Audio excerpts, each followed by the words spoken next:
Samsung S22 उस premium car की तरह है जहां डिजाइन, लुक, इंजन सब टॉप क्लास का मिलता है, लेकिन वहां एवरेज कम होता है।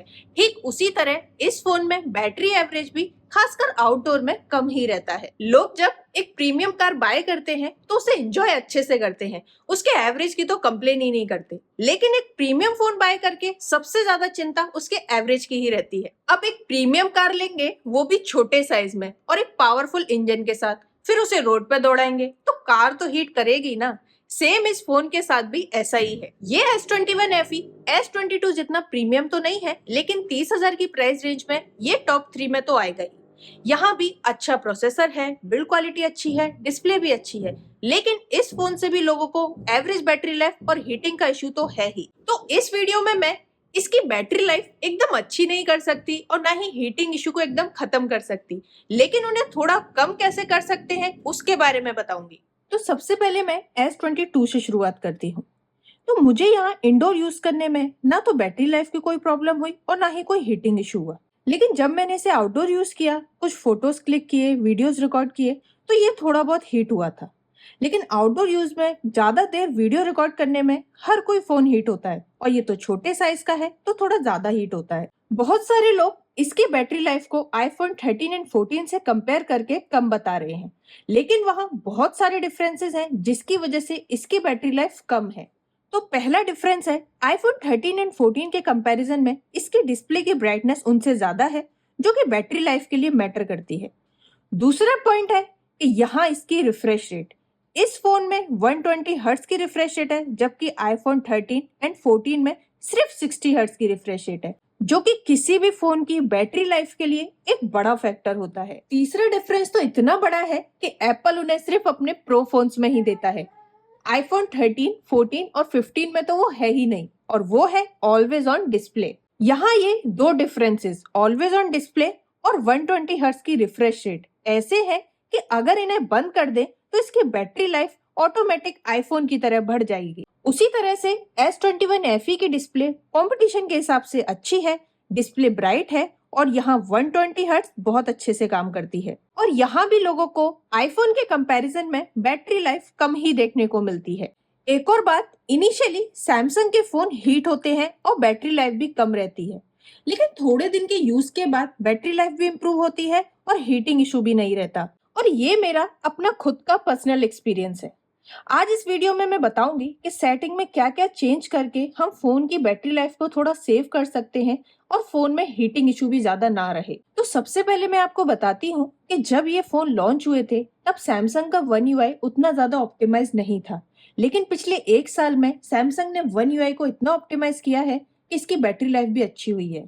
तो यहाँ सबसे पहला ऑप्शन जो इसकी सेटिंग में है, साउंड एंड वाइब्रेशन में, यहाँ आपको वाइब्रेशन इंटेंसिटी का ऑप्शन मिलता है। इसमें जाके कॉल, नोटिफिकेशन सिस्टम, इन सब की अगर इंटेंसिटी को हम कम कर दें या फिर बिल्कुल बंद कर दें तो इससे बैटरी लाइफ थोड़ी बहुत सेव तो होगी ही। दूसरा पॉइंट है इसकी सेटिंग में जाके नोटिफिकेशन के ऑप्शन पे जाना। वहाँ ऐप नोटिफिकेशन का ऑप्शन मिलता है।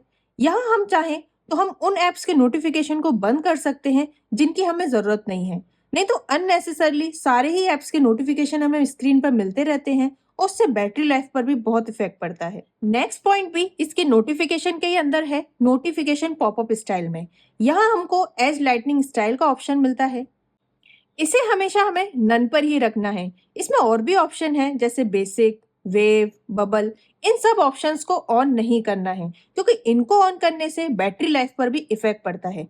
जैसे मैं दिखाती हूँ, बेसिक पे करने से इसके बेजल्स पे लाइट ब्लिंक हो रही है, वेव करने से नोटिफिकेशन की लाइट कुछ इस तरह से आ रही है। तो ये सब फालतू की चीजें, इन्हें ना करके हम इसे नन पर ही रखें तो वो ज्यादा बेटर है। नेक्स्ट पॉइंट मिलता है इसकी डिस्प्ले के अंदर।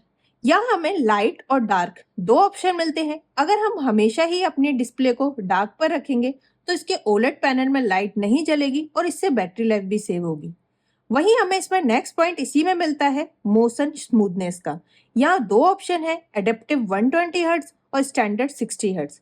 अगर हम इसे स्टैंडर्ड पे ही रखेंगे तो इससे भी हमारी बैटरी लाइफ बहुत सेव होगी। नेक्स्ट पॉइंट है लॉक स्क्रीन के अंदर। यहाँ हमें ऑलवेज ऑन डिस्प्ले का ऑप्शन मिलता है।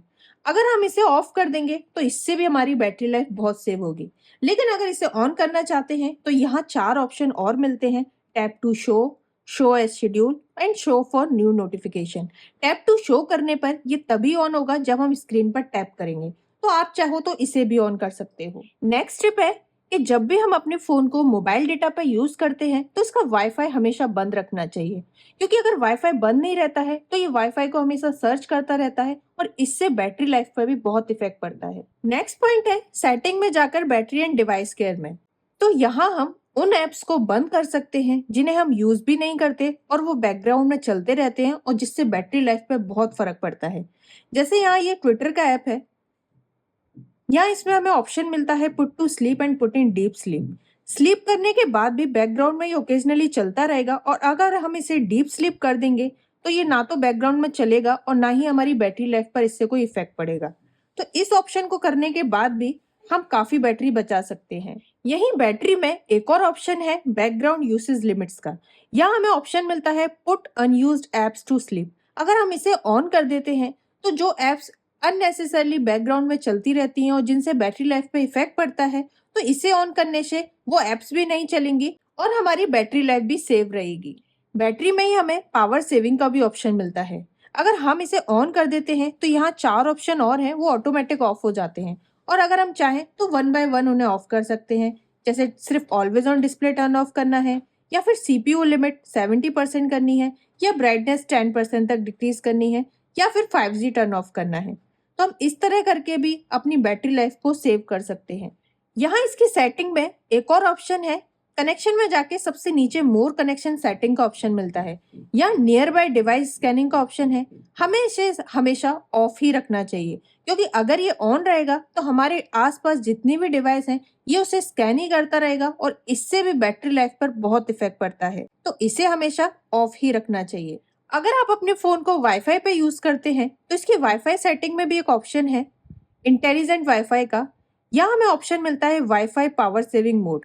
इसको हमेशा ऑन रखिए, इससे भी बैटरी लाइफ पे बहुत फर्क पड़ता है। वहीं इसमें एक और ऑप्शन है डिटेक्ट सस्पिशियस नेटवर्क। इसे हमेशा ऑफ ही रखना चाहिए, क्योंकि अगर ये ऑन रहेगा तो अननेसेसरली किसी भी नेटवर्क को डिटेक्ट करता रहेगा जिसका असर हमारी बैटरी लाइफ पे पड़ेगा और ये इतना यूजफुल भी नहीं है, तो इसे हमेशा ऑफ ही रखना चाहिए। एक और टिप है कि अगर हमारी बैटरी 30 to 25% हो जाए या उससे कम हो जाए तो हमेशा अपने फोन को पावर सेविंग मोड पे ऑन रखिए, लोकेशन वगैरह को ऑफ कर दीजिए और अपने फोन को 60 हर्ट्ज पे स्विच कर दीजिए। इससे भी बैटरी लाइफ बहुत सेव रहेगी। ये तो कुछ ऐसे पॉइंट्स हैं जिन्हें हम चेंज कर सकते हैं, लेकिन असली बैटरी लाइफ तो तब बढ़ेगी जब सैमसंग अपनी यूआई को ऑप्टिमाइज करेगा। वैसे One UI 6 जल्दी ही लॉन्च होने वाला है, जो कि एंड्रॉइड 14 पर बेस्ड है। मैंने अपने पिक्सल 7 में नोटिस किया है कि एंड्रॉइड 14 के अपडेट के बाद से बैटरी लाइफ अच्छी हुई है और हीटिंग इशू भी कम हुआ है। तो जैसा कि मैंने वीडियो के शुरू में ही कहा था कि ये एक प्रीमियम क्लास का फोन है और साइज में भी छोटा है, तो ये पॉइंट्स तो खरीदने से पहले ही माइंड में आ जाने चाहिए कि यहाँ इसकी बैटरी लाइफ भी कम ही होगी। इन सेटिंग को आप सैमसंग के किसी भी फोन में अप्लाई कर सकते हो, जिससे हमारे फोन की थोड़ी बहुत बैटरी लाइफ तो बढ़ेगी ही। अब अगर सैमसंग का फोन भी ले लिया है और सेटिंग्स भी चेंज कर ली हैं, तो चैनल को सब्सक्राइब भी कर दो और वीडियो अच्छा लगा हो तो वीडियो को लाइक एंड शेयर जरूर करना। Thank you.